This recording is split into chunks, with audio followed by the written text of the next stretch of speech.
The Ontario Diagnostic Days on RealAgriculture.com is brought to you by the Ontario Ministry of Agriculture, Food and Rural Affairs, the University of Guelph, Ontario Soil and Crop Improvement Association, Grain Farmers of Ontario, Agris Co-op,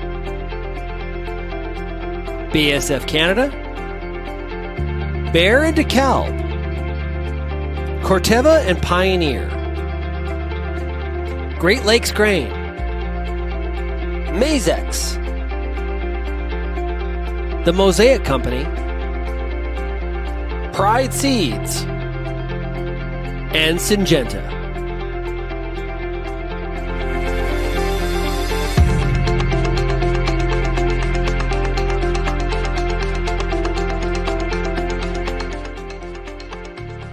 Hi, I'm Bernard Tobin. Welcome to Ontario Diagnostic Days, episode number 7. Today we're going to focus on managing plant disease and feeding your crops. We'll kick things off with OMAFRA wheat specialist Joanna Follings and RealAgriculture agronomist Peter Johnson. They'll share fungicide application tips for T1, T2, and T3 timing.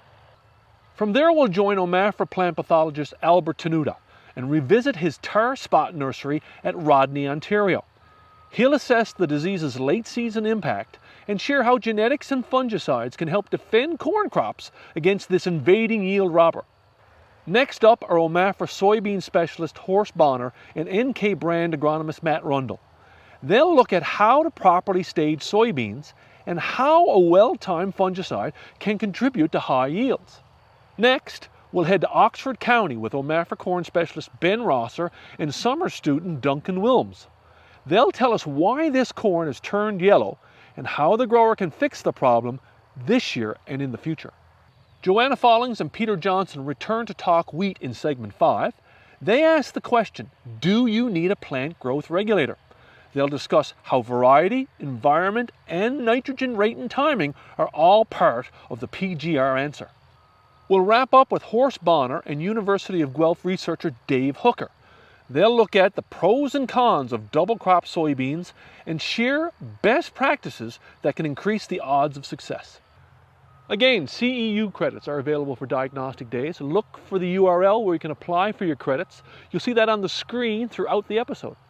We also want to give you an opportunity to engage with our experts. We've provided their contact information at the end of the video, and we also encourage you to put your questions in our YouTube comments section as you're watching the video. We'll get you some answers. Here's episode number 7.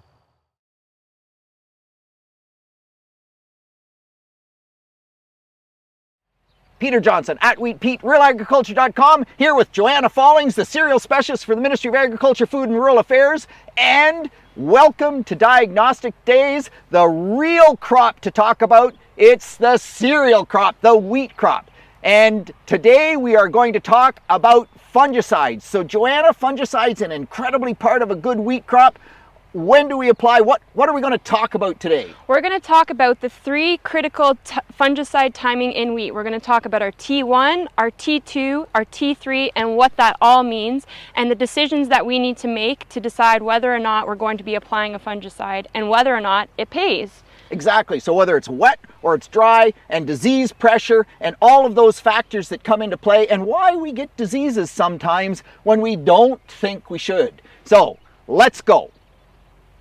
Okay, so first off, we're going to talk about T1 fungicides. So that's when the wheat is really small. So Joanna, come on. You're telling me that you're going to recommend growers go out and spray a fungicide, late April, early May. The wheat is this big, it's hasn't done any growing. What sense does that make?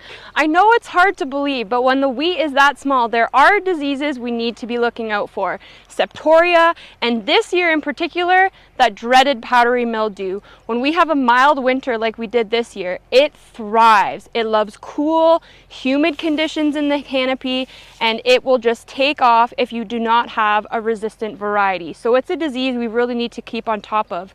If we let that disease get out of hand, we can actually impact head formation.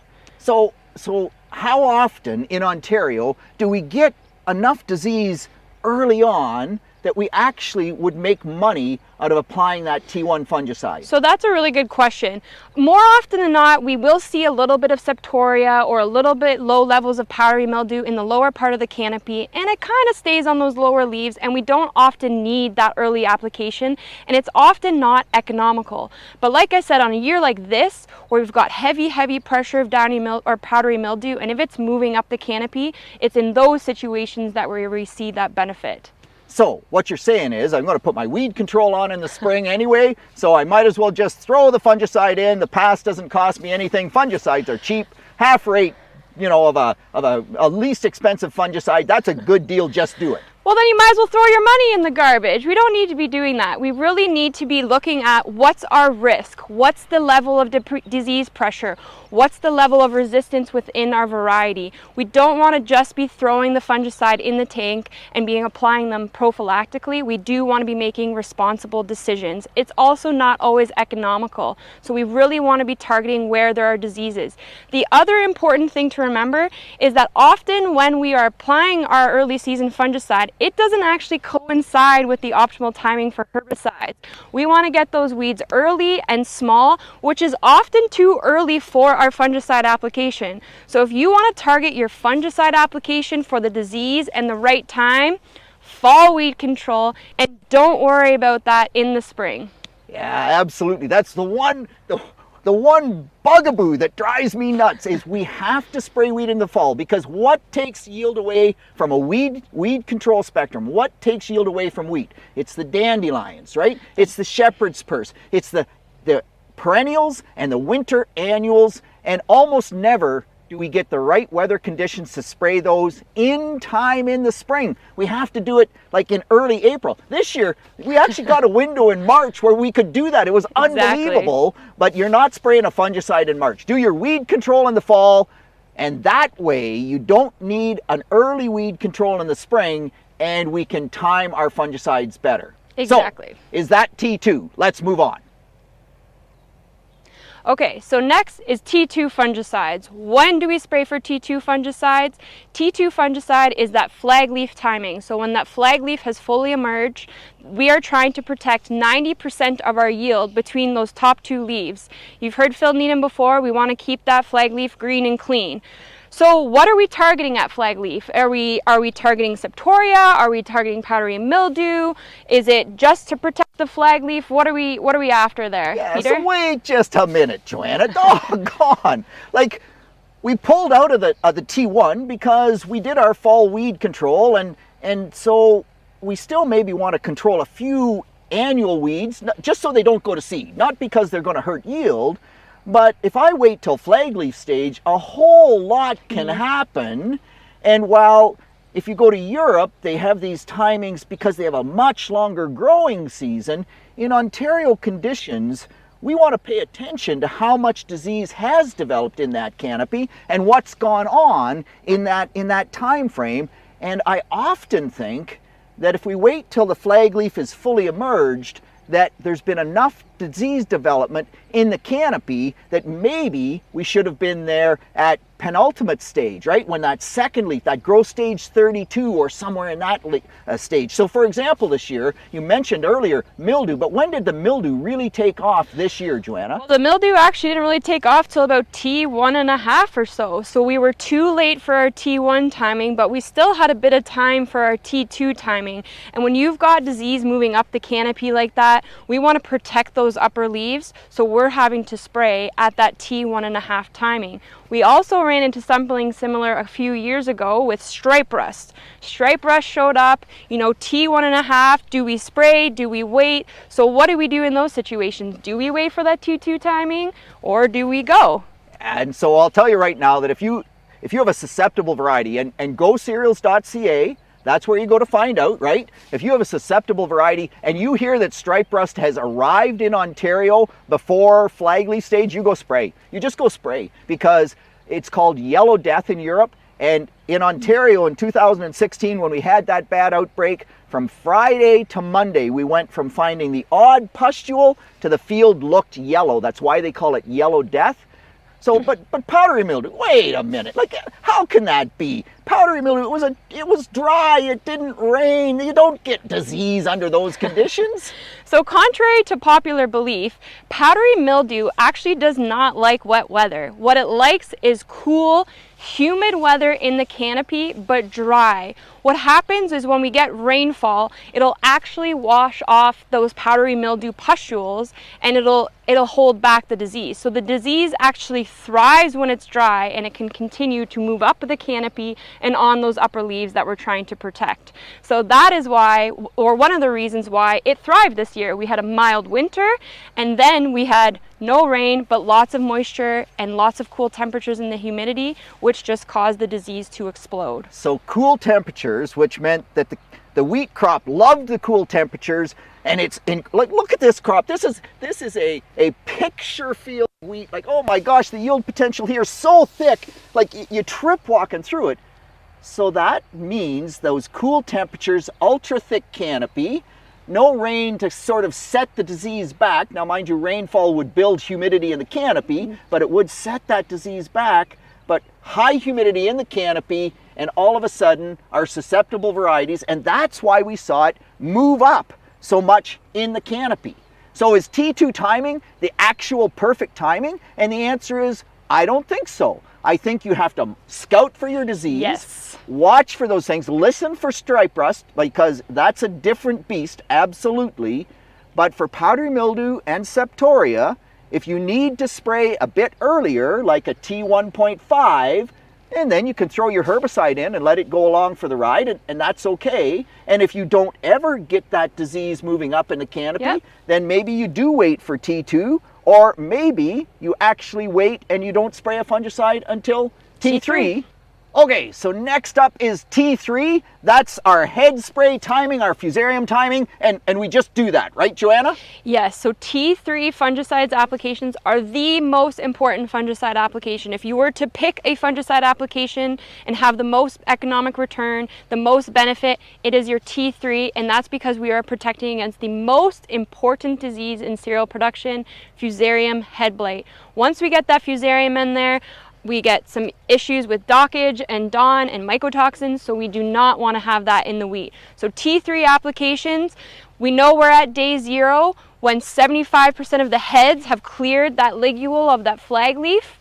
It's completely emerged. 2 days after that, on day 2, that is our target timing. That's the perfect time. You'll see those anthers starting on the middle of that wheat head, and that's the day we want to be targeting.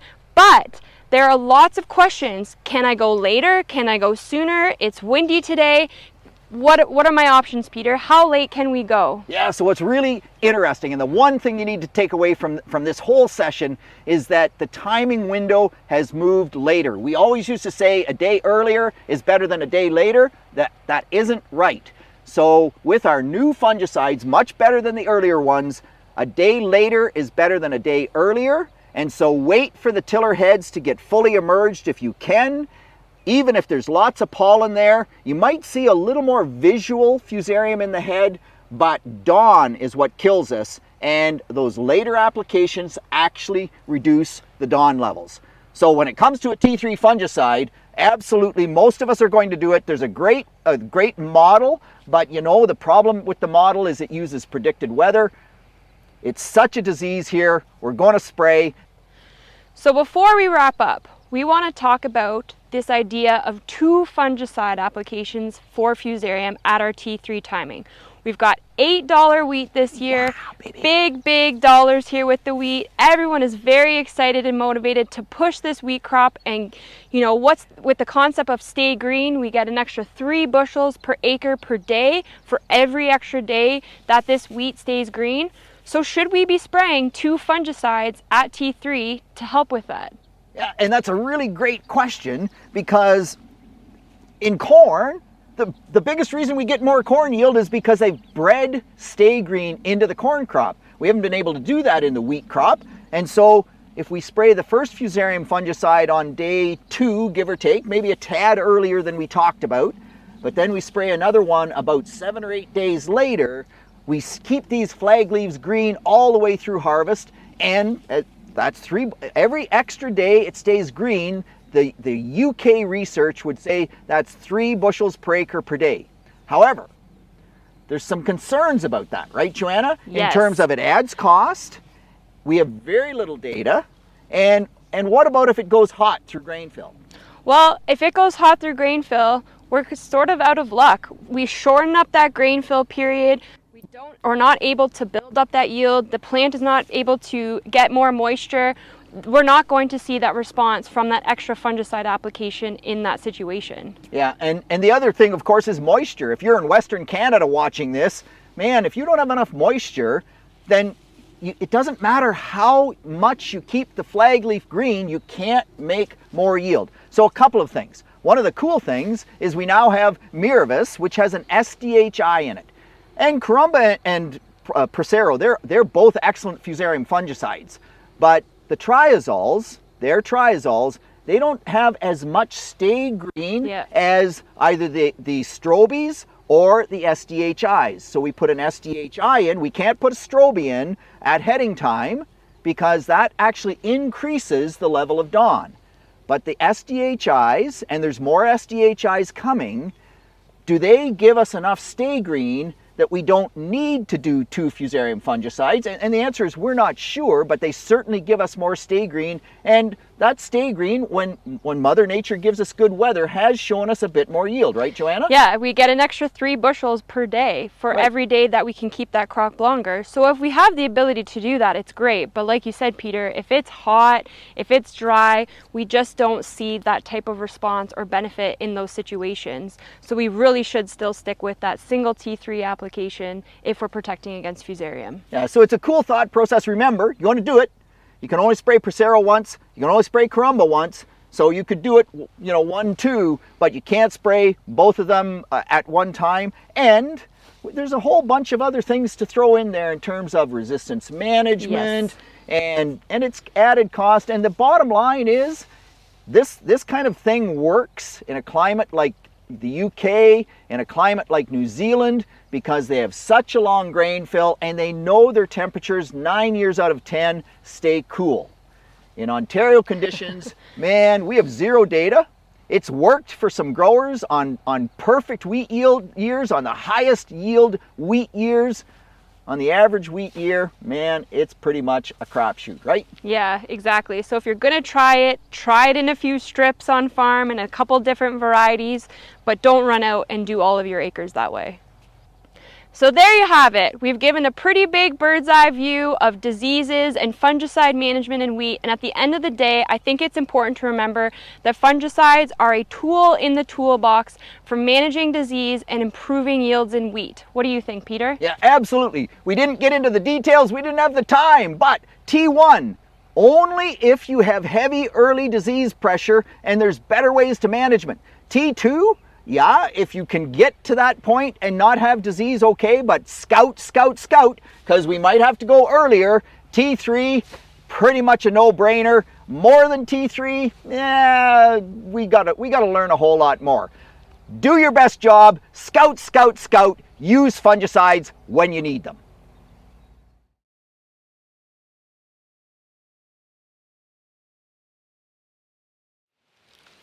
Well, welcome back to Ontario Diagnostic Day. Hey, earlier this season, beginning of July, we came to this tar spot location where we've had a number of trials going on.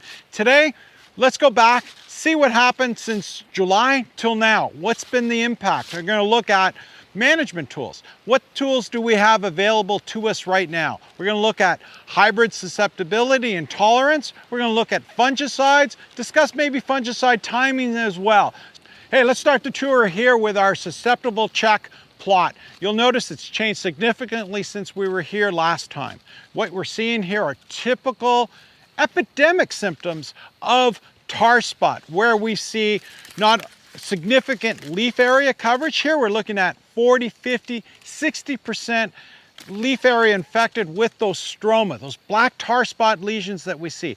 We had seen the significant yellowing, chlorosis symptoms, as well as the necrosis and ultimately the quick shutdown of these plants. They've cannibalized themselves to the point now that you're seeing typical stalk rot issues potentially, as well as stalk breakage. And ultimately you can see that result is that hey, the plant's not doing what it's supposed to be. The grain is not being filled, the cob is not being filled. So in our susceptible check plot, what can we expect from yield loss perspective? We know we're going to have a significant yield loss. We won't know, of course, until we harvest, but I would suspect we're probably looking at a 20, 30, maybe 40% yield loss or more because of the impact of tar spot.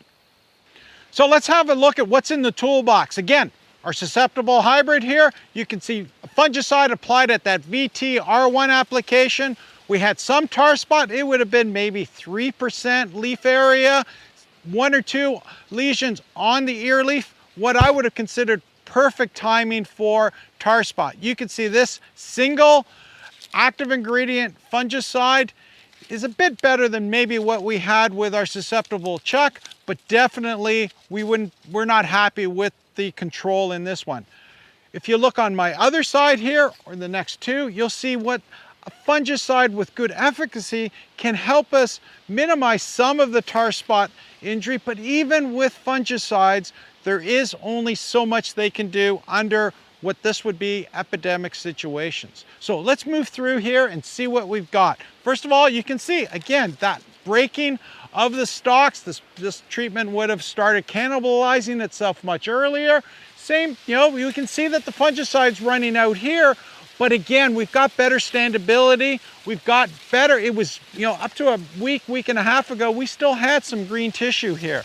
But over here, it shut down much earlier, and we're seeing that impact on both, the ears. Here, these are very lightweight ears. Here, if we look over on these ones, these two fungicide ones, you can see these are much better ears than what we had on the susceptible check, much bigger than what we had before, and also you can see much better development as well. So we're still going to see an impact on yield, but it definitely won't be as much as our susceptible check or an ineffective fungicide.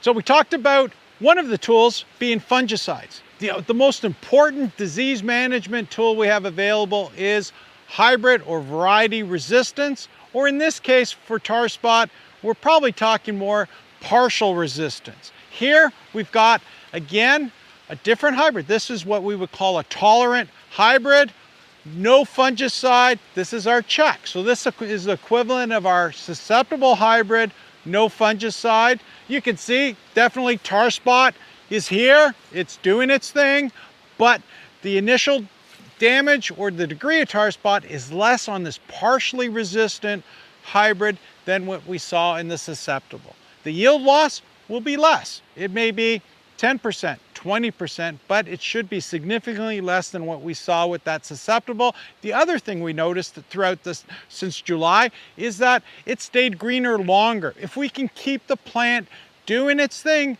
and staying green, filling that grain, that ultimately leads to better yields. So now let's see what happens when we put all those tools together here. Here we've got that tolerant hybrid. We've got that same fungicide that we saw earlier in the susceptible that had some efficacy, not to the same degree as what we're seeing here. You can see how combining or integrating our tools together under an integrated tar spot management can help us in protecting both the plants as well as yields. Here, first of all, they're standing much better than they were over there. We actually still have some green here, which we had no chance over there as well. Look at these ears. They're bigger. They're still upright in that. They're still filling.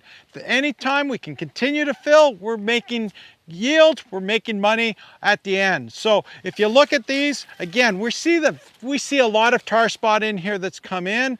Again, this one application, so this again was that VT-R1 application. We see that fungicides have a period of time when they're effective, and usually that's about 3 weeks or so. If we had come back in with a second application of an effective fungicide, these would have stayed greener longer. Again, that's something we've got to look at for the future. How do we build on the tools we have now, both in terms of hybrid susceptibility and tolerance, fungicide timing?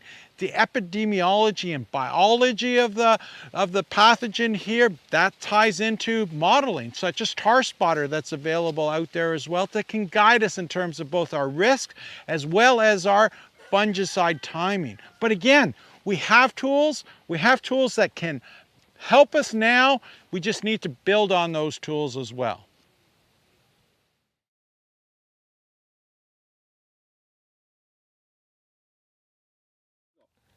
So we're back for Diagnostic Days, Horst Bohner, and it's a real pleasure to be here with Matt Rundle. Matt, not only are you an agronomist with NK Seeds, but you're also doing your master's. So that's great, good work. But Matt, what are you doing here cutting holes into these beautiful soybeans? Yeah, Horst, it's just an honor to be here with you. This has been a lot of fun today. And what we're doing is these are high yield management plots we have here. Okay. We're chasing 100 bushels, Horst. Whew. And yeah, it's a big feat here in Elora. And I would be remiss if I didn't say a big thank you to Horst for you for planting, and as well as all the research technicians and interns with U of G who've helped me so much with these plots. Really, so with high yields, we're looking at taking these biomass harvests. Before we take the harvest, we also do these physiological measurements, including sun scan and green seeker, so that we can then we take these biomass harvests, and we're trying to create a crop biomass curve over time, because we think that's real critical in final yield potential. Right, and understanding how various inputs influence that, including fertilizer, including nitrogen, and of course, a big one is foliar fungicides. Yes. And so let's think about that for a second. You've already got your second pass on here, is that right? That's right. We've already got our second pass of fungicide on these beans. I mean, they're looking amazing. We're just coming up on that R3.5, almost getting into R4 stage, Horst. So let's focus in right now and talk a little bit about how to properly stage soybeans. So when we are discussing fungicide timing, we're talking about the R stages, the reproductive stages. So we count nodes with fully developed leaves on them on the main stem. So the way you decide whether a leaf is fully developed, first of all, you see if the leaves are unrolled. See how these are not completely unrolled yet? So you ignore this one. Obviously you ignore this one. But the first one that has truly unrolled leaflets is this trifoliate. So we go down here and we don't actually count this one, we count the next one down, and we know that this one is fully developed because the one above it has unrolled leaflets. So it's 1, 2, if either one of those has a flower on it, then it's at R2, so we know we're there. But now we have to count 2 more because most of these stages are based on the top 4 nodes. So 1, 2, 3, 4. And if this bean here, this pod, is 3/4 of an inch or longer, then we're at R4. So I would describe this plant at R4. Now, we should make this distinction that some agronomists, if we go back up here, will count this one as the first node and this one as the second node, because they say this leaflet is unrolled. Technically, according to the scientific paper, that is not the right way to do it, but you should actually go to the next one. Practically in the field, it's only the difference of a couple of days in terms of maturity, so I'm not sure it matters a lot. Okay, now we've staged soybeans, and you know, it's been a wet season during flowering. So obviously, Matt, we're worried about white mold. Yeah. What's your strategy to try and suppress white mold with fungicides? Absolutely, Horst. Well, in these plots, as an example, you know, you've got a thick, lush canopy, staying wet late into the day, lots of moisture down there in the canopy. Well, we recommend a 2-pass approach. Okay. You know, so in these plots, we applied that first application at the late R1 stage. And then we came back in 16 days later, to be exact, which was about a late R3 stage with a second application. Now, the really critical thing here is that you have to look at the label of the product you're spraying to ensure it's capturing the diseases or controlling and suppressing the diseases that you have in mind, which top of mind for us was white mold as one of the main ones, right, Horst? So the key in that with respect to white mold is that we're trying to protect the flowers, Yes. right? And so that's Yes. why we're excited about applying twice to stretch out the protection right from early flowering into the main flowering part of the growing season, the early part of August, right? Absolutely. And so 2 strategies, awesome if you've had a history of white mold or you really are trying to fight white mold. I found that a 1-pass system also works quite well for this more general kind of disease suppression, other diseases, right? Yes, yes. And in that case, we don't actually spray the first application late R1, R2. You can push it a little bit later till the beans are a bit bigger. I'm okay with R2, sometimes even R3 is okay depending on the disease that you're after. Absolutely. So we have to ask the question, back to the 2-pass strategy, I think, which is right for white mold control. Actives, do you switch them up? Do you just stick with one good one? Do you spray the same one twice? Absolutely, Horst. Well, and to your point on a single application, for the broad acre, leaf diseases, plant health, that's where a lot of Ontario would be. When we talk about that 2-pass, I should back up to say, really, that's the high white mold situations. Right. And in those situations, it is very, very wise to mix up our groups.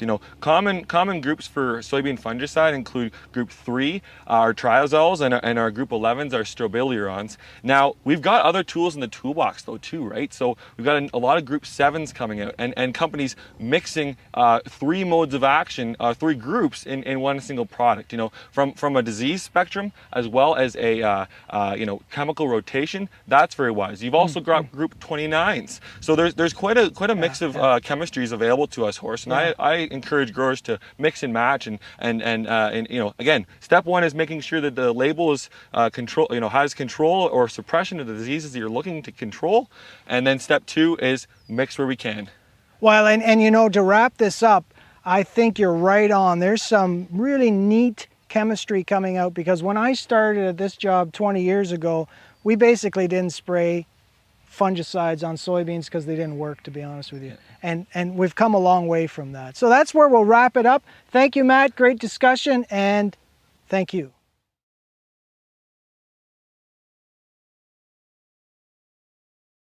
Ben Rosser here, corn specialist with OMAFRA, here in Oxford County today with my summer student, Duncan Wilms. And of course, we're talking diagnostics for Diagnostic Day videos, and just kind of want to go through a quick run through of a field call we went to here in Oxford County to try to diagnose some yellow corn. So Duncan, the grower, had given us a call. Why are we here in this field, or what's going on where we are right now? Yeah, the grower had called, and where we're standing right now is very high organic or kind of muck soil. And in this area, it's a low point in the field where we can see that the corn is noticeably shorter, and there's a lot more yellowing of the leaves when we compare that to the rest of the field here. So growers had a couple questions as to what was going on in this area. Right, so as you mentioned, low spot of the field. Quite often we think, okay, low spot of the field, maybe it's holding water. Maybe we're losing some nitrogen due to denitrification, or maybe it's just waterlogged corn that's holding the corn back and keeping it pale. But of course, this is spring of 2021. Moisture's been pretty limited up until we got into early July, but this was still showing up in the field, and clearly not wet or saturated conditions where we are, despite the fact we've still got this yellow corn. So if we're thinking nutrient deficiencies, what are we going to start to look at? What are we going to try to look at to see if there's a nutrient issue going on in this part of the field? Yeah, so the first thing we want to look at, and that we can see when we come in here, is, clearly a coloration of the leaves. It's, a lot paler than the rest of the field. And then as soon as we see that, the second thing we want to look for is the location of it on the plant. We really want to determine whether it's a new growth issue or an old growth issue. Just kind of determine whether or not what we're seeing is mobile. If it's something like potash deficiency, where, we could see the lower leaves are all kind of, yellowing and browning, dwindling away, or if it's something up top, like we're seeing here, where it's the new growth of the plant, where we're seeing a lot more discoloration and a lot paler corn. Yep. And if you look to this corn right now, how would you describe, what do you see compared to more normal looking corn in the rest of the field?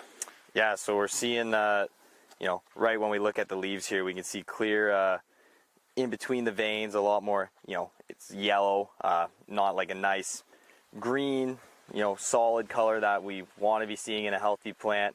And as I mentioned earlier, definitely a notable height difference in this area compared to the rest of the field. Yeah, so good comments, Duncan. I think, sometimes when you look at nutrient deficiencies, if you get something like potash or nitrogen, sometimes it's pretty clear when you look at those leaves, you know exactly what's going on and what's deficient in that plant. Sometimes, other times, like you've mentioned, we've got some yellowing of the growth in general, particularly of these upper leaves. It's maybe not quite as clear-cut what the issue is. So that's kind of where diagnostics comes into play to try to figure out what's going on in the field. So it's kind of cool. This grower's actually done a little bit of that work. As he had noted when we talked to him on the phone, this area has perennially been a problem. It's not like it's a year thing. It's year in and year out. This corn is always short and pale in this part of the field. It's not like it's just a wet year thing. It's even in dry years like 2021, still the same issue showing up in this part of the field. And he's actually done some diagnostics in the past, so they've compared, some tissue samples of corn in this poor area compared to tissue samples in, better looking areas just outside of this poor looking patch as well. So again, first step when we're not maybe dead clear what we're looking at, taking some samples from the poor area and comparing that, whether it's tissue or soil, to the good area, might start to show us, what things are maybe dropping out in those poor samples compared to the remainder of the field. So, I think comparing poor areas of the field to the good areas of the field is maybe a real good first step in diagnostics to try to get an idea of what's going on, if it's not dead obvious just looking at the plants themselves. So in this grower's case, when they compared tissue samples from the poor areas to the good areas, there were some differences between different nutrients, but one that really stood out in terms of something that was really poor in this bad area was manganese. So the manganese in this poor area were exceptionally low in those tissue samples that the grower had taken. So Duncan, in those tissue tests the grower took last year, certainly manganese really fell out as being exceptionally low in this poor area. But manganese is typically a deficiency we'd usually see in Ontario for the most part. What do you think in terms of deficiency? Does it make sense where we are in this field or what we're seeing? What do you think? Yeah, so from what we're seeing here, we can see on the leaves there's, interveinal chlorosis going on, a lot of yellowing between the veins, and it's all occurring within the new growth of the plant. And given, like we mentioned earlier, we were on a kind of muck, high organic soil. When we see manganese deficiencies in soybean fields, sometimes one thing that we can see is from the sprayer tracks going down the field, that compaction from the sprayer can increase the amounts of available manganese to those individual rows that were run over. And we've also noticed in this field, right in this gully here, we can see one row that is notably higher and greener than the rest, doesn't appear to be struggling as much as the rest. And potentially that could be a compaction thing if what we do have here is a manganese deficiency. Right, so it could be consistent with what we're looking at and where we are in the field. Yeah, definitely. So given the results from the soil tests that the grower had done, he had actually already applied manganese as a foliar spray on this field to try to solve that issue. But of course, at the time he said, green things up and things looked better, but then they started to fall apart fairly quickly again. So, in cases where there's exceptionally low manganese deficiency, one recommendation is that, more than one application might be necessary where things are really, really low. So that was his question, is it actually truly manganese deficiency holding things back, or is there something else going on in the field? Again, given the fact that we're trying to focus on diagnostics and things you can do in the field to try to, come down and determine what's going on, what's maybe a next step to help that grower try to answer that question? Where would you go from there? Yeah, so we really want to test for and see if corn in this area is going to see a response to manganese. So what we've done is we've come in here, we've set up a couple of control plots where we've left the corn as is, and then we've set up a couple of additional plots where we've reapplied some foliar manganese and with the hand sprayer, and just to kind of see if we're going to see a response in those plots to that application. Oh, that's neat. So you said you came out with the foliar application of manganese to see if we would get more response above what the grower has already put down here to try to answer that question of, do we just need more manganese in this scenario? So in that case, what did you come out with to try to test that scenario? Yeah, so we dissolved manganese sulfate. We used a backpack sprayer. And like I mentioned before, we came out here and we hand sprayed all of our test plots. Good. So pretty, doesn't take a lot of time. Obviously, you gotta get some products and takes a bit of time to get a sprayer and things like that. But relatively simple in-field diagnosis if you want to see if there's more response, at least visually, to a manganese application. Yeah, definitely. Cool stuff, Duncan. So, not a lot of work to put some of this on. Fairly easy thing to do as long as you've got the material or product to test and maybe access to a backpack sprayer or a hand sprayer. So you put that on maybe a week ago. What have you seen in your plots? Yeah, so we can see now, our control plots where, as I mentioned, we didn't do anything. We can see that they're still, yellow and stunted compared to the rest of the field. Our other plots where we did apply manganese, we could see, a lot more that yellowing between the veins has started to fill in. It's a lot more darker green. The plants, in some of the plots, we can actually see a bit of a height difference in it. So definitely a weekend we can see already see a response to the application of it. So certainly a visual difference where we applied the manganese sulfate compared to where we didn't. Yeah, definitely. So somebody might come at you and say, okay, well, that's good. If we're trying to isolate, what is the impact or what's affecting growth in this part of the field, manganese was low on the test, but you applied manganese sulfate. Poor, pale, yellowish corn plants could also be a symptom of sulfur. So how do we know what's actually giving us the response? Is it the manganese or is it the sulfate in this case? Yeah, and we had thought of that as we were doing it. One of our questions is, how do we know it's not just a sulfur issue? So we also have additional plots where we had set up, we came in, we hand spread urea and potassium sulfate just to, check to see, are we going to see a response to that? Or is it truly just a manganese issue? Okay, so you've got some plots you saturated with nitrogen. You've also come down with sulfur to try to say, hey, do we see a response for just adding sulfur in general?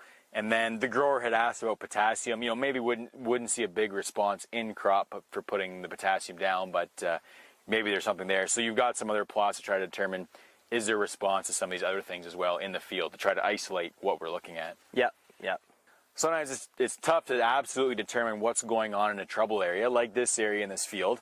But sometimes there are some steps we can go through, tissue sampling in the good versus the bad areas to see if there's something that's clearly different or clearly falling out in our bad area of the field.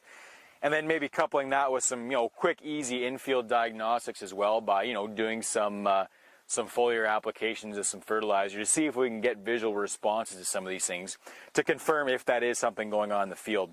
And then also thinking about some of the other nutrients or things that could be going on as well to make sure that we're ruling out or ruling in what nutrient deficiencies might be an issue if that's what's going on in these part of the field. So quick, easy diagnosis to maybe try to get a better handle on what's going on in trouble spots like in this field here. Yeah, and definitely like you said, we can never be completely certain about what the issue is, but certainly with these plots, it's a lot easier for us to be confident with what our next step should be, as you mentioned, being able to rule other issues out.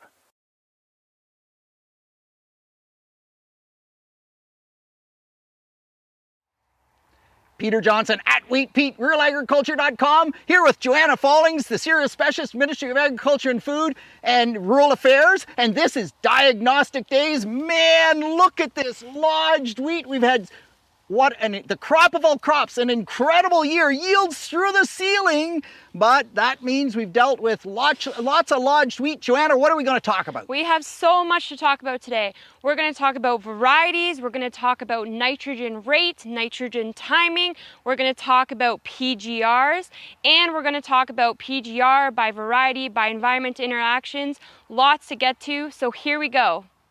So we want to answer the ultimate question, do we need a plant growth regulator? And the first thing we want to talk about and the first thing to consider in this decision is variety. And boy, are we seeing some varietal differences this year. We're currently standing in a PGR nitrogen trial, and each treatment that we're standing in here is 60 feet wide.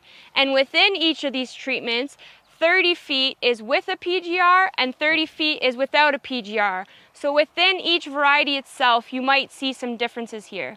And we've got 4 varieties here. The first being B654. Right behind me is 60 feet of Adrianus. Behind that is 60 feet of R74. And then further back is Pro 81. So 4 varieties. The other really cool thing here is that in this treatment, we put 250 pounds of nitrogen down in one shot. And I know we probably seem a little bit ridiculous for doing that, but we do have good reason, right, Peter? Absolutely. So why 250?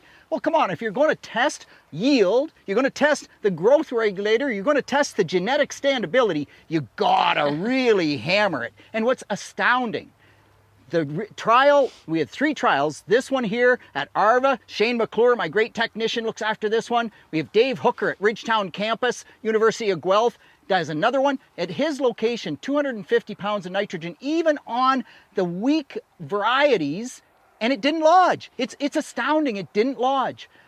The other trial, Winchester, Josh Naselski, they got some lodging, but this is the worst by far.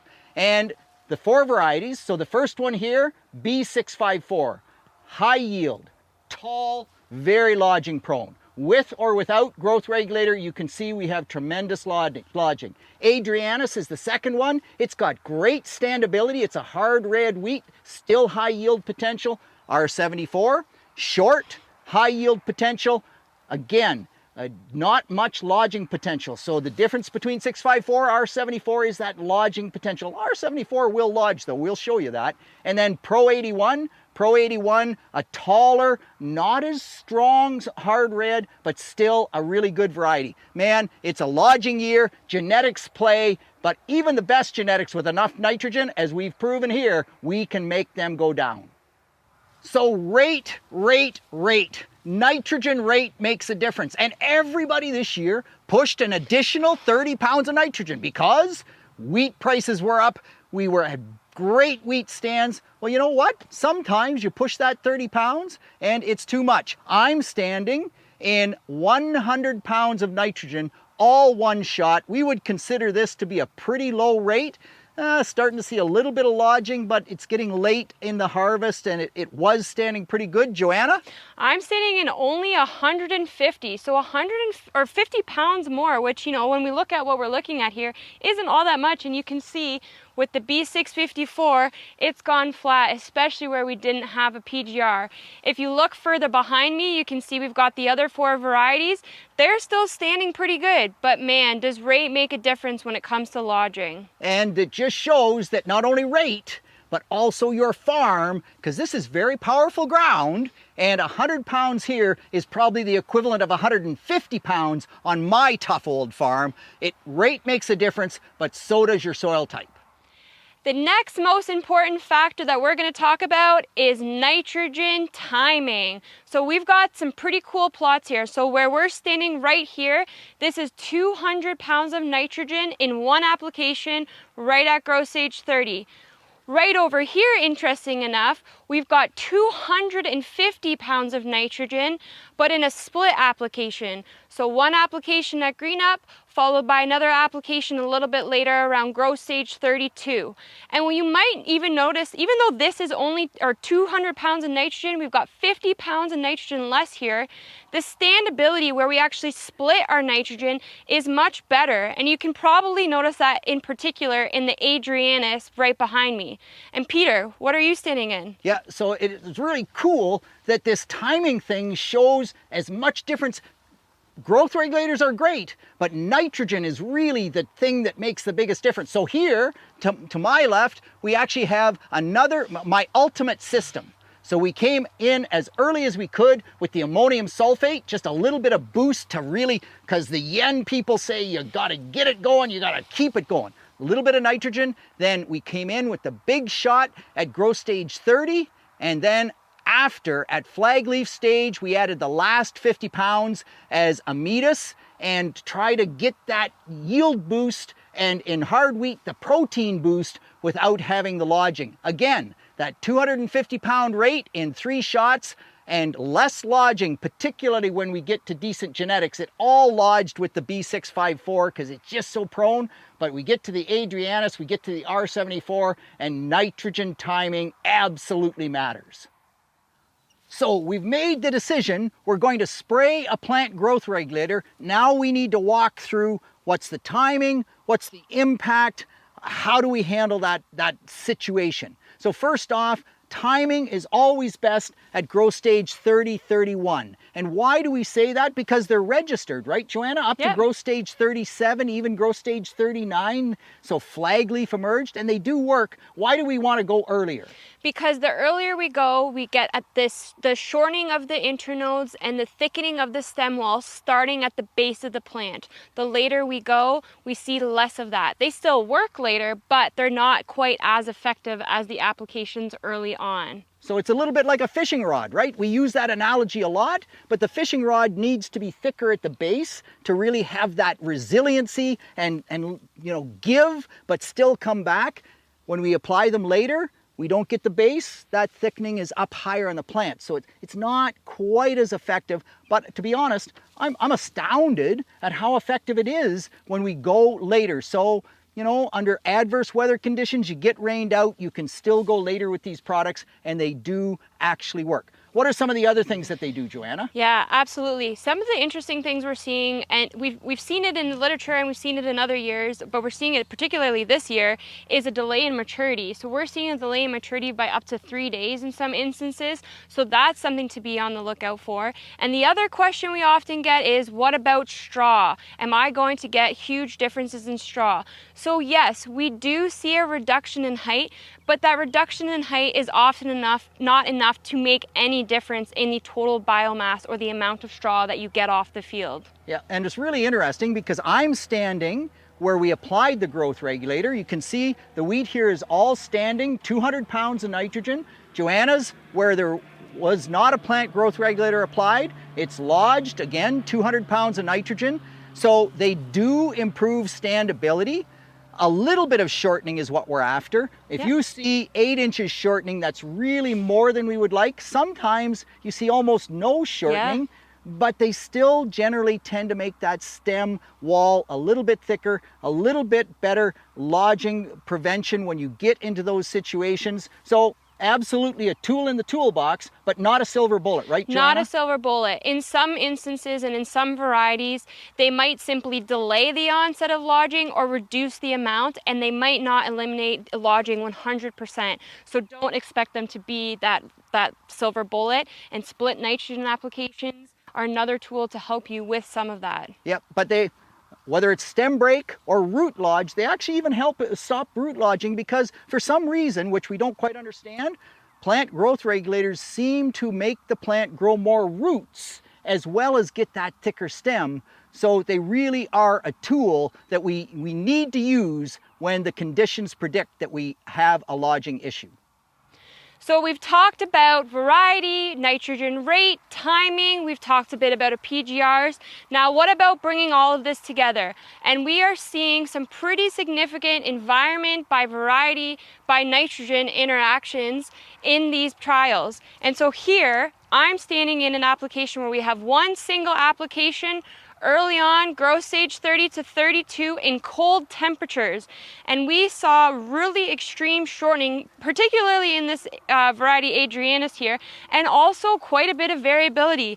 And we've even seen situations like this where the head has barely emerged out of the leaf sheath and we've barely cleared that head, compared to where Peter's standing, where we've had 2 PGR applications, sequential applications, and we don't seem to see that same effect. Yeah, so it's really, I've worked with plant growth regulators, with both of the plant growth regulators we have in Ontario now for, I think, at least 8 or 10 years. Shane and I have done tons of trials. We only ever saw this reaction once before, and it was with a very hot growth regulator, fungicide, herbicide tank mix, and it went to -4 the night that we applied. This year, we learn that genetics by weather, by plant growth regulator actually do play. We have to learn more. So Adrianus, as you can see, Joanna, tremendous impact. Here, Adrianus with manipulator early and then modus later, and we got less shortening than we did where we got this accentuated injury under those super cold temperatures when we applied the modus early. And in the R74, in the B654, we didn't see it. In the Adrianus, tremendous impact. In the Pro 81, still some impact, not quite as much as we saw in the Adrianus. So as we move forward on these plant growth regulators, I think, Joanna, we have to look at things like temperature and rate and sort out these varieties, because they're an awesome tool, but clearly when things go wrong, we get unacceptably short wheat. So we still have so much to learn, and thankfully we've got 2 more years of research on this, and we're going to look at variety, nitrogen rate, nitrogen timing, PGR effects, and the effects of weather and environment and how that plays into all of this. And so we hope to see you back here next year.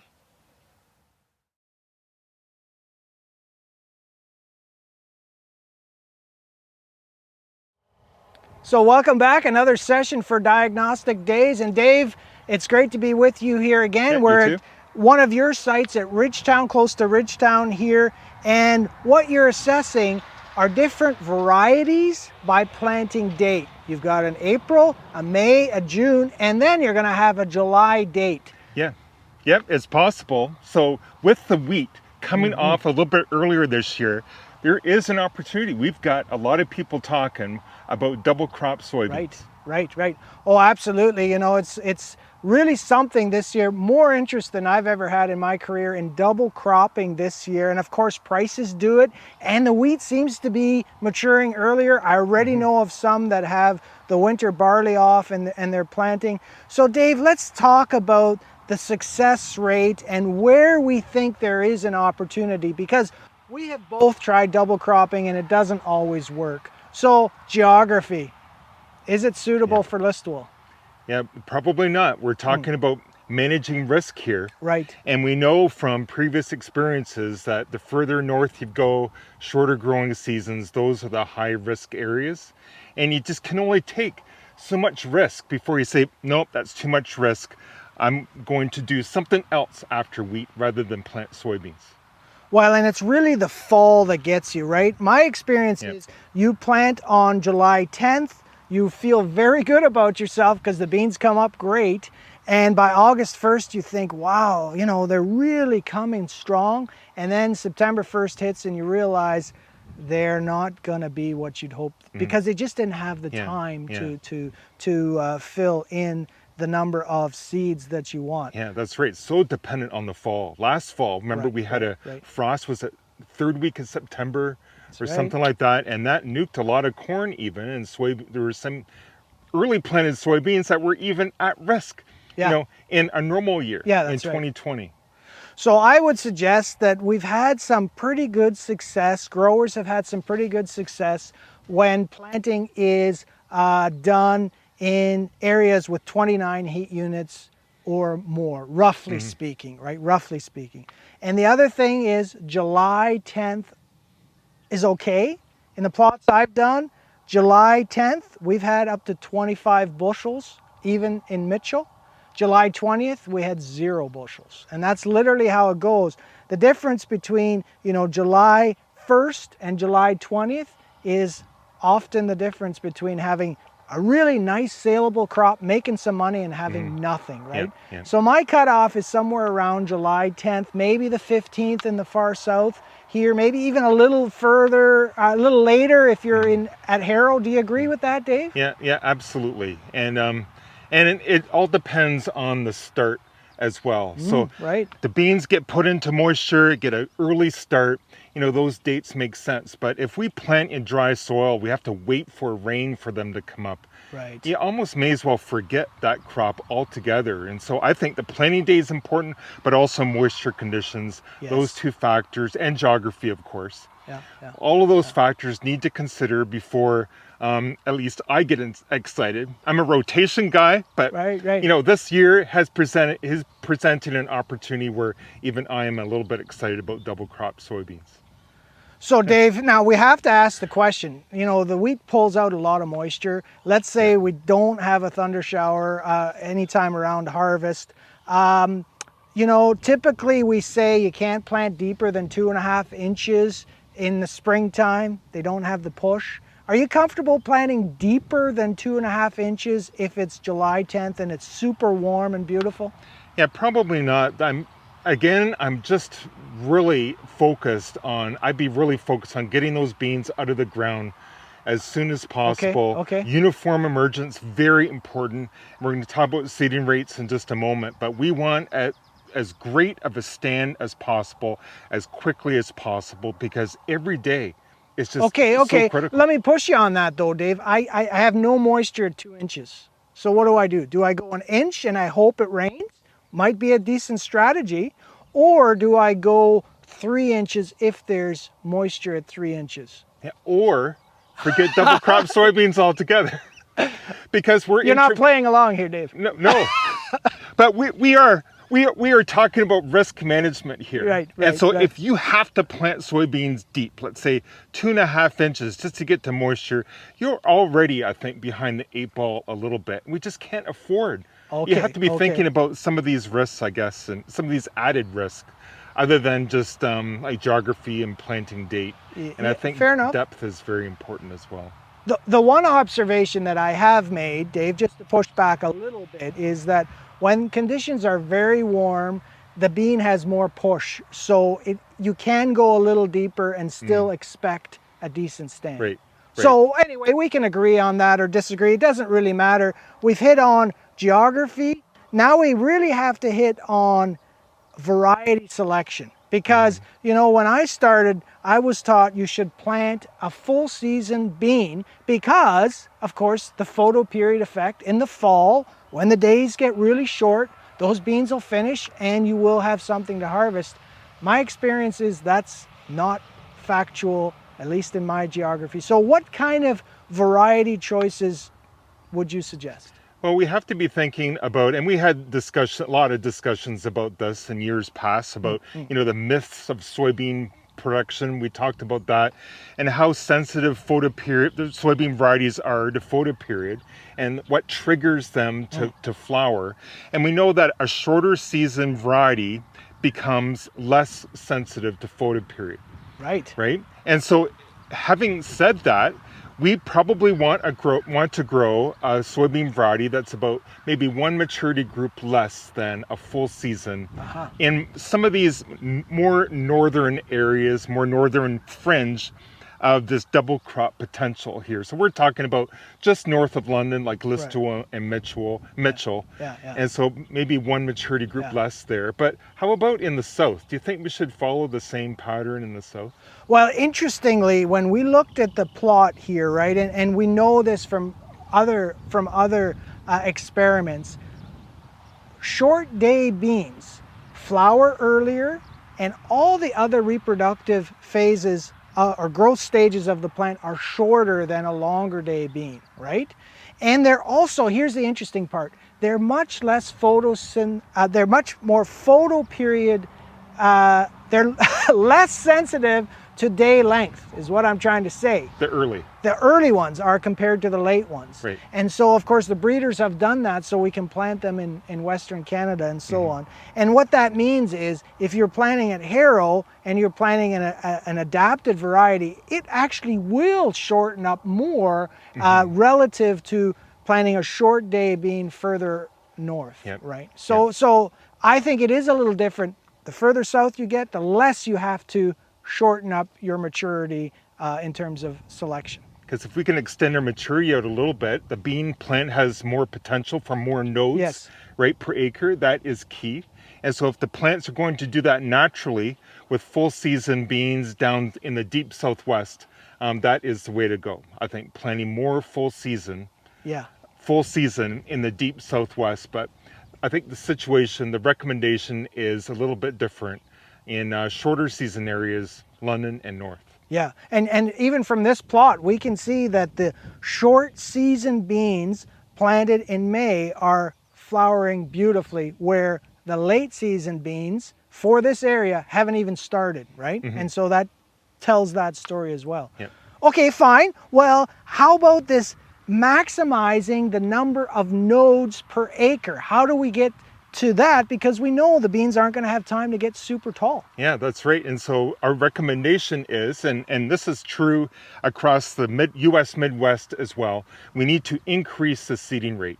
We do that with late planting. With soybeans late planted, let's say mid-June, Yes. our recommendation is to increase the seeding rate. We need to increase that even more with double planting if we're planting into, let's say, the first part of July. So what kind of seeding rates would you go up to? No problem with 250,000. I think that would actually be my starting place. Yeah. And the other thing is row width, right? We really feel that 7.5s are the way to go. 15s maybe, we've had some success with that, but it makes a difference going narrow, and that's partly why you can go to 250 no problem whatsoever. That's the starting point for me, and maybe even a little more if you're on heavy clay soils or this kind of thing, right? So I know you're a soybean planter guy, but you think that a drill would probably, with narrow rows, would be better than wider rows with a planter, especially planting late. No question, no question about that. And what I do, Dave, is I just double back with my 15-inch because I have nothing better to do. I have lots of time, so I just drive over it again, right? I mean, it sounds silly, but to get that 7.5-inch spacing. Absolutely, yeah. So Dave, what if the stand isn't perfect? Is there something you can do to try and fill that canopy faster? You know, we've played with nitrogen. Yeah, we've played with nitrogen a lot, maybe not in double crop scenario, but we've played a lot with fertilizer nitrogen, and we know that there's a significant effect that nitrogen has on the vegetative development of soybeans. The vegetation, the rows close in sooner. Nitrogen has that effect, and perhaps it might increase the number of nodes. But if the soybean plant density is maybe a little bit less than that 250,000 plants per acre, maybe a little bit of nitrogen, at least it would, maybe some strip trials, maybe so we can figure this out a little bit more. We know that nitrogen does have some positive characteristics in terms of double crop soybeans, especially in a thin stand. For sure, I would not be afraid of recommending some nitrogen fertilizer if the double crop stand is low, and largely that's because there's no time left to replant, of course, right? That's right. And a lot of people have applied some nitrogen or a little bit more nitrogen on their wheat. I think that maybe there's some nitrogen cycling that's needed. Like we usually plant, sometimes we plant a cover crop to take that nitrogen up, but soybeans can maybe take advantage of that little bit extra nitrogen too that maybe has been left over after wheat. So Dave, this is awesome. I'm excited about trying double crop soybeans again. We're gonna do it. The thing that is important, I believe, to always remind growers though, is half the growing season is over. Realistically, you can only hope for half a crop. Like 30 bushels is kind of it, unless you get really lucky. Some have had 40, but a lot have had 20, and that planting date is so important. So thank you very much, and let's see what we can get done. Got winter barley plots coming off. I got to plant my soybeans. See ya. And there you have it. We hope you enjoyed episode number 7 of Ontario Diagnostic Days. We're going to wrap up the series with a live episode on October 26th. We hope to see you then.